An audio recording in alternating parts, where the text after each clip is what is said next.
کتاب تمام کتب سماوی جتنی بھی ہیں، بالخصوص 3 کتابیں ہیں، ان میں سے بھی افضل ہے۔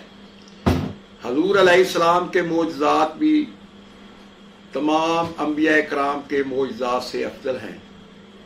ہر لحاظ سے اللہ تعالیٰ نے ہمارے پیغمبر، ہمارے نبی حضرت محمد مصطفیٰ صلی اللہ علیہ وآلہ وسلم کو انفرادی حیثیت کا حامل بنایا ہے، اور پھر رسول اللہ صلی اللہ علیہ وسلم کو ایسی قلب سلیم ایسا عطا فرمایا ہے کہ، اور خود فرمایا لقد جاءکم رسول من انفسکم عزیز علیہ ما عنتم حریص علیکم بالمؤمنین رؤوف رحیم۔ نبی آخر الزمان حضرت محمد مصطفیٰ صلی اللہ علیہ وآلہ وسلم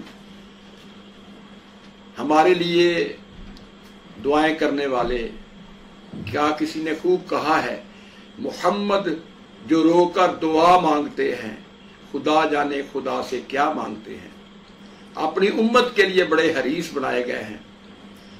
اب جو بھی پیارے حبیب علیہ السلام کے امتی کے ساتھ، حضور کے امتی کے ساتھ پیار کرے گا، وہ یقیناً اللہ بھی راضی ہوگا اور اس کا محبوب بھی خوش ہوگا۔ تو اسی سلسلے میں ہمیں چاہیے کہ ہم اسوہ رسول پہ عمل کریں اور اپنی زندگی کو اسلامی ڈھانچے میں ڈالیں۔ اللہ تعالیٰ نے قرآن مجید میں ارشاد فرمایا ہے، لقد کان لکم فی رسول اللہ اسوۃ حسنہ، کہ میرے محبوب کی زندگی تمہارے لیے بہترین زندگی ہے، بہترین نمونہ ہے۔ ہمیں چاہیے کہ ہم اپنے پیارے حبیب علیہ السلام حضرت محمد الرسول اللہ صلی اللہ علیہ وآلہ وسلم سے محبت کریں، پیار کریں، اللہ نے جیسے ہمیں حکم عطا فرمایا ہے۔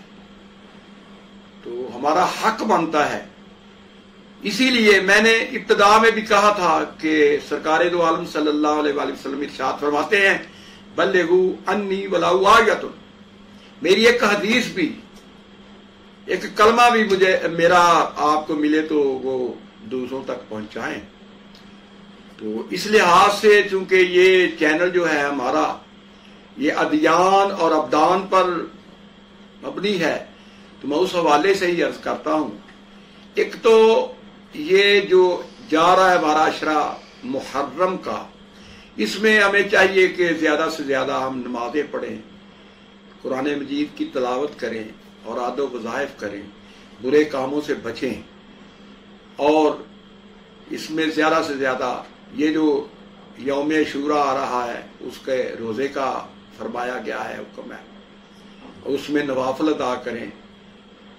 تو ایک میں نے واقعہ پڑھا ہے کہ ایک شخص تھا جو کفن چور تھا، حضرت امام حسن بصری رحمۃ اللہ علیہ کے ہاتھوں پہ اس نے توبہ کی۔ تو آپ نے سوال کیا کہ تو نے کتنے لوگوں کا کفن چوری کیا ہے؟ اس نے کہا جی 2000 افراد کا میں نے کفن چوری کیا ہے۔ تو آپ نے فرمایا کچھ واقعات بیان کر سکتے ہو؟ تو اس نے کہا جی میں ایک قبر میں گیا، کھولا اس کو کفن کے لیے، تو عجیب منظر دیکھا کہ آگ ہر طرف لگی ہوئی تھی، بندے کا چہرہ سیاہ تھا اور اس کو سزا دی جا رہی تھی۔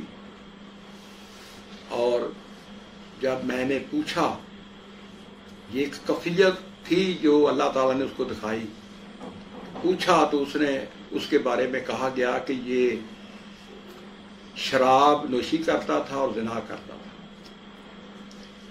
تو پھر ایک اور بندے کے بارے میں آپ نے آپ کے سامنے عرض کی کہ میں نے اس کی قبر کو کھولا تو اس کا چہرہ سیاہ تھا اور اس نے مجھ سے پانی مانگا، فرشتوں نے منع کر دیا۔ تو میں نے پوچھا کہ اس کی وجہ کیا ہے، اس کو کیوں سزا دی جا رہی ہے؟ چہرہ اس کا کالا تھا۔ کہا یہ تارک الصلاۃ ہے، نماز نہیں پڑھتا تھا۔ تو حضرت امام حسن بصری کے سامنے اس نے کہا کہ میں نے ایک قبر دیکھی جس میں ایک نوجوان تھا اور اس کے ارد گرد بڑا سبزہ تھا، خوبصورت ماحول تھا، بڑا ہی اچھا ماحول تھا۔ تو حوریں بیٹھی ہوئی تھی اور وہ بہترین منظر میں نے دیکھا۔